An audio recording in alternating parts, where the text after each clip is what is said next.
အချိန်ဆွဲတဲ့သူပိုင်းဒီဗီဒီယိုကြည့်နော်ဒီဗီဒီယိုကလုံးဝအရင်အချိန်ဆွဲလို့တဲ့သူကြောင့်ရဲ့အတုံးဝင်တဲ့ state တွေကို sharing လုပ်ပြသွားမှာပဲဖြစ်ပါတယ် so Before I let you go, can I get a kiss goodnight, baby? Before I let you go, can I get a kiss goodnight, baby? Before I let you go, can I get a kiss goodnight, baby? Before I let you Hello အားလုံးပဲမင်္ဂလာပါရှင်ကြည့်ကြပါဒီနေ့ကတော့ချဲတုံးခဲ့တဲ့ static clay တွေကို share လုပ်ပေးသွားကြလို့ပဲဖြစ်ပါရဲ့ရှင်ဒီလိုမျိုးချက်လို့အချိန်ဆွဲထွက်တဲ့သူအတွက်ဒီ static တွေကတကယ်ကိုထိရောက်တဲ့အတွက်ပြန်ပြီးတော့ sharing လုပ်ပေးကြလို့ပဲဖြစ်ပါရဲ့ရှင် so ဆက်လိုက်ကြစို့ပထမဆုံး number 1ကကြတော့ချဲဒီလို sticky note လေးကိုသုံးပါတယ်ဒီ sticky note လေးကိုဘယ်လိုမျိုးချဲသုံးလဲဆိုတော့ဒီလိုမျိုးကချဲတကယ်တော့အဲ့ဒါကို TikTok မှာတွေ့ခဲ့ရတယ်သူကကြတော့ဝေးချတာလား exercise လုပ်တာလားမသိဘူးချဲတေချာမမှတ်မိတော့ဘူးအဲ့ဒီဟာကိုသူကနေရာမှာတည့်ရတယ်လို့လည်းသိပဲပေါ့နော်သူကတော့85ရက်လား challenge လုပ်တာဒါပေမဲ့ချဲကကြတော့ရက်30ကိုပဲဒီနေရာမှာချဲကတ်လိုက်တယ်ကတ်ပြီးတော့အဲ့လိုမျိုး date တွေပေါ့နော်ရေးလိုက်တယ်ရက်30မှာတကယ်စာလုပ်တဲ့နေ့စာရပြီးရလို့ကိုခံစားရတဲ့နေ့ဆိုရင်အဲ့ဒီ sticky note ဒီကတ်ထားရဟာလေးကိုတစ်ခုကိုခွာလိုက်တယ်ဒါပေမဲ့တစ်ခုရေးကြည့်အောင်ကိုယူတာပါကိုတကယ်စာလုပ်ဖြစ်လားမလုပ်ဖြစ်လားဆိုတာကကိုသိမှာပဲเนาะကျန်တကယ်နည်းနည်းပဲလုပ်ဖြစ်တယ်ဆိုရင်တော့တိတ်တော့အဲ့နေ့ကိုမခွာလိုက်ဘူးနောက်တစ်နေ့ကလည်းနည်းနည်းပဲလုပ်ဖြစ်အဲ့နှစ်ခုပေါင်းပြီးတော့တစ်ခုအဲ့လိုမျိုးခွာရဲပေါ့နော်တကယ်စာလုပ်ဖြစ်တဲ့နေ့တိုင်းတော့ဒီ sticky note တစ်ခုခွာလိုက်ကိုနေရန်ကိုဘယ်လိုပြောမလဲထင်သာမြင်သာရှိနေရဆိုတော့ငါစာလုပ်ဖို့ဘယ်နည်းငါစာပြီးသွားရဆိုတော့ပြန်ပြီးတော့အဲ့လိုထင်သာမြင်သာရှိရဆိုတော့ပြီးသွားရင်လည်းငါစာအများကြီးလုပ်ဖြစ်တယ်ဆိုပြီးပြန်ကြည့်လို့ရတဲ့ဒီ sticky note တွေကိုချိန်နေရနေမှာကတ်ပြီးတော့ပေါ့နော် date တွေနဲ့ပေါ့နော်ကတ်ပြီးတော့အဲ့လိုမျိုးလုပ်တယ်ဒီဥစ္စာအရန်အသုံးဝင်နေပေါ့နော်ချဲတွေ့တော့အဲ့ဆိုတော့ငါဆောင်မွဲပြီးဖြစ်ဖို့အတွက်ဘယ်လောက် ready ဖြစ်လဲဆိုတော့ကိုသိရကွာစာရီကိုအဲ့လိုမျိုးဒီ sticky note နဲ့မြင်သာထင်သာရှိနေရဆိုတော့ကိုလုပ်ဖြစ်တာလဲတခြားသိရအတွက် number 1 tips အနေနဲ့ကတော့ဒါလေးပါရှင်number 2နေရတော့အားလုံးလည်းသိမြင်ထင်ပါတယ်ဖူမိုတိုမတ်တပ်ပါသူကကျတော့25မိနစ်စာလုပ်ပြီးတော့5မိနစ်နာ25မိနစ်ပြန်လို့အဲ့လိုမျိုးပေါ့နော်ဒါပေမဲ့ချက်တဲ့အခါကျတော့ချက်စတင်ဖို့ပဲခက်တာတကယ်စာထိုင်လုပ်လိုက်ပြီဆိုရင်အဲ့လိုအကြာကြီးပဲထိုင်လို့ဖြစ်ပဲပေါ့နော်မနာဖြစ်ဘူးနားလိုက်ရင်ချက်တိတ်ပြီးစက်မလုပ်ဖြစ်တဲ့အထဲမှာပါတယ်အဲ့ကြောင့်နည်းနည်းပါး6တွေပိုင်းညောင်းလိုက်တော့နည်းနည်းပါးလမ်းလျှောက်လိုက်တယ်ပေါ့နော်တရားကြီးနိုင်ကြီးထိုင်နေနေ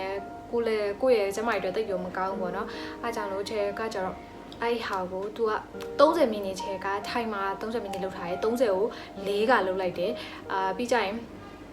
ဆိုင်အဲ့ဟိုနားတဲ့ဟာကြောင့်ချဲကသူတို့တွေကတော့5မိနစ်နားပြီးတော့တစ်ခါလုပ်တယ်ချဲကကျတော့အဲ့30မိနစ်ကိုပေါ့နော်25မိနစ်5မိနစ်နားအဲ့ဒါကို25မိနစ်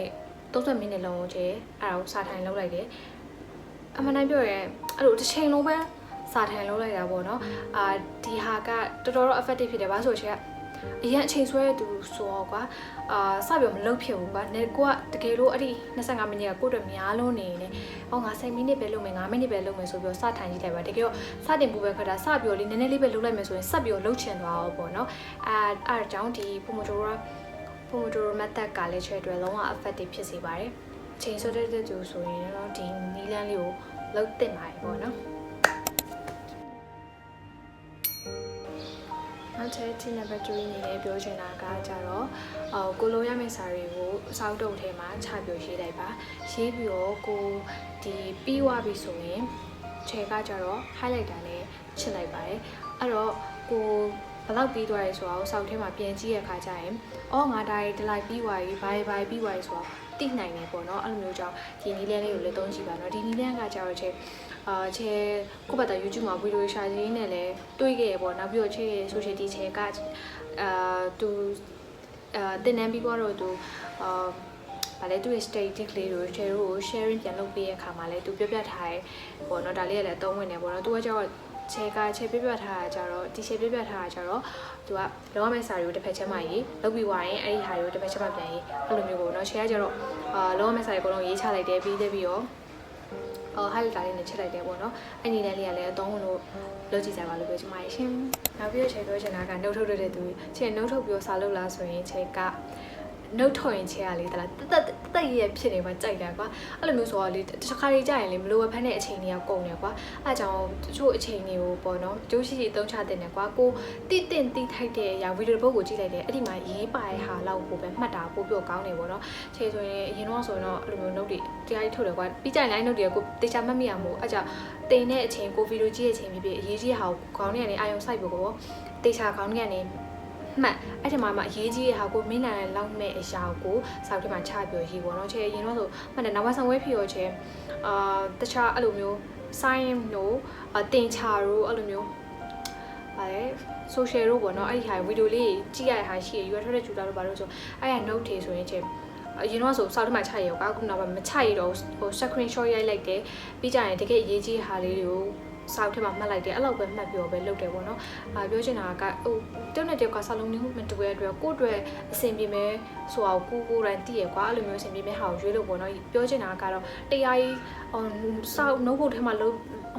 ဗါလဲစာရေးအများကြီးရေးလိုက်လို့ငါစာရေးပြီးွားတော့ကတော့လုံးဝမဟုတ်ဘူးเนาะဆဲဆိုအဲ့လိုမျိုးအချိန်ကြီးကုန်ခဲ့ပြီလို့ဒီလိုမျိုးပြောရပါတော့အရေးကြီးဟာလောက်ကိုပဲမှတ်ဖို့ပြောချင်ပါတယ်ရှင်ထပ်လောင်းနေတယ်ပြောချင်တာကတော့အချိန်လေးကိုမမအိတ်ကြပါချေဆိုရင်လေဒီလားခြေရညှပ်ဘက်ကိုစာလို့ရတဲ့တဲ့သူတွေအတွက်ဖြစ်တဲ့အတွက်ပေါ့နော်ညှပ်ဘက်တွေကိုပို့ပြီးစာလို့ဖြစ်တယ်ပြန်စာလို့ပြီးတော့အချိန်ကြီးကမှားနေတာကွာအေးရမယ့်အချိန်မှာနိုးနေပြီးတော့ထားမယ်အချိန်မှာအိတ်နေအဲ့လိုမျိုးဖြစ်တဲ့အတွက်ကြောင့်ဒါကြောင့်ဆောင်းမွေးဖြစ်ရဲ့ခါကျရင်မကောင်းပေါ့နော်ကျမကြီးတို့လည်းမကောင်းဆိုဆောင်းမွေးပြီးအောင်မှာပေါ့နော်အဲ့ဒီမနက်2ချက်တိ3နာရီထိအဲ့လိုမပြောဘူးပေါ့နော်ဆောင်းမွေးတော့လည်း stress တွေကြောင့်တော်တော်နဲ့အိတ်မပြောဘူးပါဆောင်းမွေးပြီးအောင်မှာလည်းအိတ်မပြောအတွက်ကြာတော့ကျမကြီးတို့လည်းမကောင်းဘူးလေအဲ့ဒါတော့